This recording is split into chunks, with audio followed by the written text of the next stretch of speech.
Sanibonani Nijani, welcome back to our YouTube channel where we speak about anything and everything under the sun. Ain't no topic is off limits or unlimited or limited here. We are breaking down the second scene of the episode that was airing yesterday. So after they were done with the awards and Umselegu asked Ugutaiga Makhumalo, we then go to it and we see Umselegu visiting Makhumalo's house. Listen, please watch the whole of this. It's 11 minutes. Guys, you cannot convince me otherwise that Makhumalo is not an evil woman. You cannot convince me that Makhumalo is so jealous. You cannot convince me that ayikho into ebangwa uMakhumalo nomseleko beside uSamge and ebangwa uMakhumalo nomseleko beside uSamge uMakhwela. And Umseleko keeps on saying this and we are not paying attention. This woman is evil. If you're going to watch this and you still come back here and you are convinced that Umakhumalo is a saint, there's something wrong with you too. There's something wrong in your head upstairs. There's something wrong now. Watch, carefully watch, and then tell me what he, like, namhlanje uyasho, and she keeps on saying, akaze umseleko amlaqaze uMakhumalo for uSamge. Those women are just angry because there's a new person who's the youngest. Remember, ukuthi uThobile has been the youngest all the time. It's not about ukuthi wakamadlala wasemzumbe. It's not about that. Nangu noma yini wasemzumbe, nangu nombali nje wasemzumbe. So what's the story? She's evil. Please watch. Tell me if I'm wrong. Tell me if I'm wrong. Tell me if I'm wrong.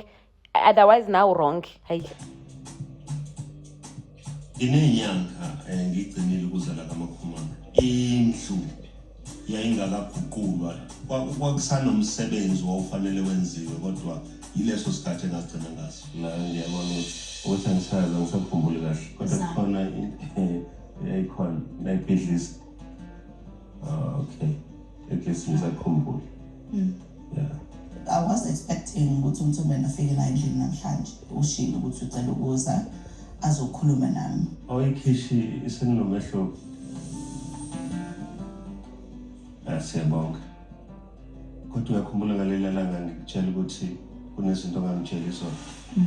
Ngangirefer kukhishi but angifuni ukungena lapho. Ngiyongena.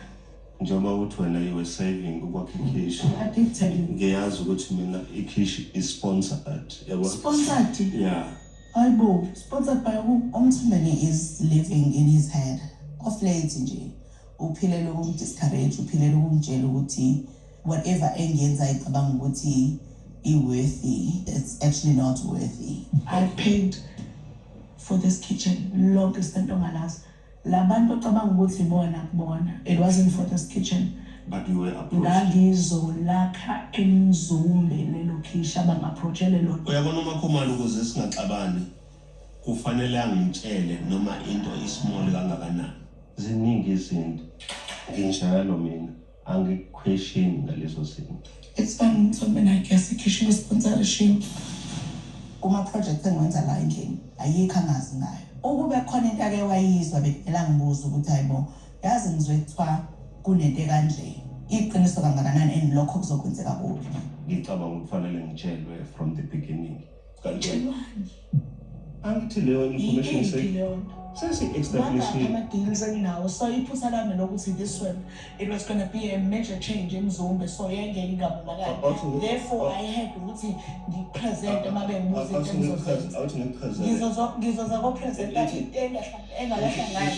emotional because now I'm taken aback ngokuthi mina ngenza yonke into from my pocket yena wenza yonke into for our sister wives wami at least into eyodwa ngangenzela yona ke ukumjabulela. Uyabona manje uhamba ngemoto esponsorisha umoto awukazi ungitshela. How do this guys? Ngizamukhombisa really this I cannot do. This I was ukuthi ngihamba ngemoto yaka omoto mina noJeku angikaze ngikutshele. Angazi ukuthi uyi-ambassador. Angikwazi lokho ukuthi okay it's fine if it's a lie. Fanele ngivume lana ukuthi it's a lie because iphutho lenzayo ukuthi ufuna ukungishiya ukhulume nami ungishiya uma ngabe uMakhumalo engakwazi ukuba nami asiyena umfazi nendoda simane nje na siyimfazi nendoda ngoba kubhaliwe nje ukuthi uMrs Mseleku lo uMr Mseleku. So uma ngabe yena enza lokho ukuthi kwenzeke kanjalo ngeke size understandana because sinento esiyibangayo esingafuni ukuthi ilungiseke.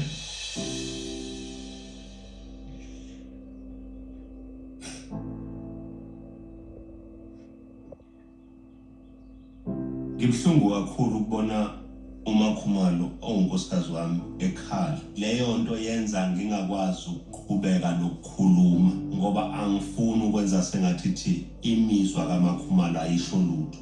Into engiyizelelana ukuthi ngifuna ukuzoza ukuthi yini inkinga ukuze ngikwazi ukulungisa. Kusho ukuthi imina ke engifanele ngize kwami because imina ngangithatha isinqumo sokuthi angisi. So unkosikazi wakho yena enze njani with all the pain that you have caused her ngale kathana unezathu ezikwenza ukuthi ungazi kwakhe? Isenzo sami has caused you harm ne-pain. So fanele ngilinde uzophola. If you push me away, I've never pushed you away. Mashobani, you are pushing me away even now. uMakhumalo ungishayela umthetho. Ukuthi lo mthetho ukuthi hlukana noMakhwele nengane yakho. So i-exclusion eyokuthi I could not follow mina a person oshayela mina umthetho. Ngithi kuwena You have created this. Don't say I have pushed you away. You pushing me away. You leaving me out, you sidelining me, you making me feel like I'm not part of your family, you making me feel like Velemina, I mean nothing to you, you can live without me. That's what you have done to me. You dropped me. You dropped so me.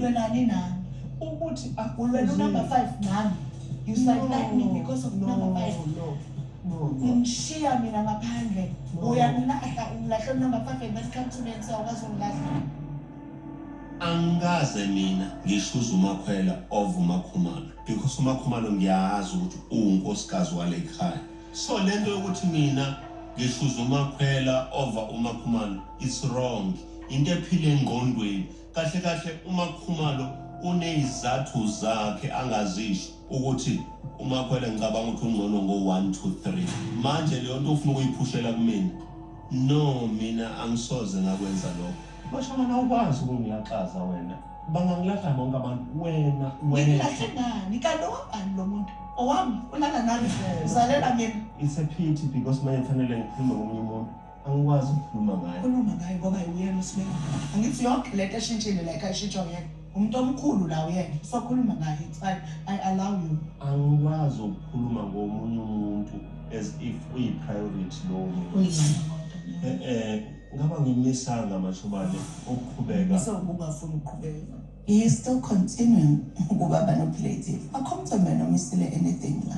Uziqambelela mina manga nje ngoba kusho ukuthi usabona this naive woman or angangitsheli noma yena afuna ukutshela yona yizo. Okay. So asingayikhulumi ke lento Mashobane. Asikhulume ngokuthi mina nawe somfazi nendoda kuphela. Into engingafuni ukuthi yenzeke eyokuthi mangiza la kwami ngimesangweni ngavulelwa. Angeke umesangweni ungavulelwa. Ngeke uze la until I'm okay ngokuthi uze la. Awukwazi ukungishayela umthetho wena uthi angenze kanje nangenze kanje. Actually umthetho umthobeni hlala kwakho la usho khona. La ungahlali khona futhi. So la hlala khona mina kodwa mina ngishilo umdlulu. No. Waxosha mina kwahamba. No. By the way, myself enqosha kwangempela ngizobiza ugandaganda ukudibizela ingane yami. Akufuzile ngokucabanga kwami ube ne-responsibility yokuthi kufanele manje emzumbe kungafi ngoba lo responsibility ayinikezwanga wena yanikezwa mina. That is why nangalela langa ngikhuluma ngithi i-agenda yami ngayixoxa nokhulu nahleka because angifuni ukuvuma but Kade savuma kanje but sithe masivula i-platform ukuthiwa sikhulume yokuthi clarifyani once and for all indaba yokuthi isithembu sasaziwa sisuka khona onona nasenza sazizwe ngazuthi asazi ukuthi ubakhuluma iqiniso nokhuluma iphutha.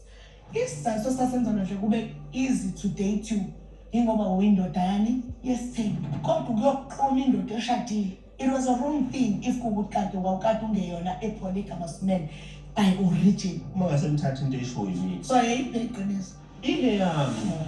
Because thank you Lord. Ungasachaza baba, ungachazi baba. Sivale la. Okay. Thank you. Nangaleli langa sixabana waye kanje. Ingakho ngithi noma singangamboni siyoze simbone because uma ngeyona yakhe intando kusho ukuthi ayikho enye into kufanele kube intando yakhe then ke bese bakhona enye into. Lamagama wakhulumayo ingoba ungishayela umthetho. Mangase uyeke ukungishayela umthetho then sizohambisana. Ngizothandaza lento. Yeah. I think ngirayithi-ke I think siyavumelana and then ukulandelayo uMampilo becela usuku lokuthi bakwazi ukukhipha umpilo. Angikwazi ukwenza lokho because mina nawe asiyena umfazi lento. No baba umpilo yena ukuzomphatha kanjani I don't care Mashabane. You don't care about yes that. yes You don't care about umpilo. Listen, I don't care ukuthi uzocabanga kanjani. Ngithi kuwena umpilo ingane yami nawe. Mase right mina nawe then I care. Ungacabanga ukuthi umpilo cares about me. She doesn't care. Ngoba ukube becare mina nawe ngabe kade saba right. Umpilo ethi angihlangene nezinkinga zakho baba ngeke ngize ngiyikhulume noma ukuthi lungisana. Ngithi ke impilo by doing that we are failing wena your duty. I have a threat le ngisho into my observation. Sinalonje sike sihlale sigaya impephweni koshisa impepho siwumndeni ngoba wena uthi kodwa uzoqhubeka nomcimbi ungawumisi ngoba usikhoda into yengane yami umuntu esivile siyakhona kodwa ngoba you care for your child uqhubeka kodwa cause you care for your child awuma umcimbi awumisanga kodwa umcimbi wengane yakho ngoba wawuyithatha awungilaleli imfundo hlukanisa izingane. Okay, it's fine. Mashabane niqhubekani ke kwenza umcimbi ke ngoba ngicabanga ukuthi nina ngicawenza. And it's not like uzoshona inside. Yeah.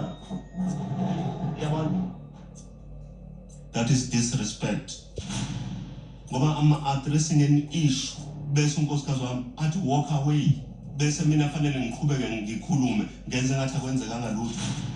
Phela lento uzoyenza throughout uyolokuthi ngiyamshiya umthombeni mekhuluma angishiye ngibuye mina ngizoncenga no ngeke izenzele leyo Kasho maswamba ngivulele isandla ngifuna ukuchama kuqala khona ithoilet engaphandle okay ngaphandle uyabona namhlanje ngibonile lana ukuthi ngizofika ngentando kaMakhumalo ngizohlala ngentando kaMakhumalo uMakhumalo mengangifuni la ngeke ngize ngihlale. Okay, if you want to if you want to comment about Umseleko Ngena, it's the kitchen was sponsored, then okay, I understand. Yes, I don't think ukuthi kumele athi nje ngene ngakahlali phansi ayikhulume lo ndaba naye Umseleko akanayo felt. So I think kumele ahlala bingelele ekhulume ngendaba ezengayo then ngeke akhulumeke bese akhuluma ngendaba ngekitchen ukuthi sponsored. uThobile is angry because maybe the kitchen was sponsored but uThobile wants to appear is this kind of a person who's a winner, who does a lot, who you know uyazi ukuthi lento bengeke edit, so therefore now we are aware ukuthi the kitchen was sponsored.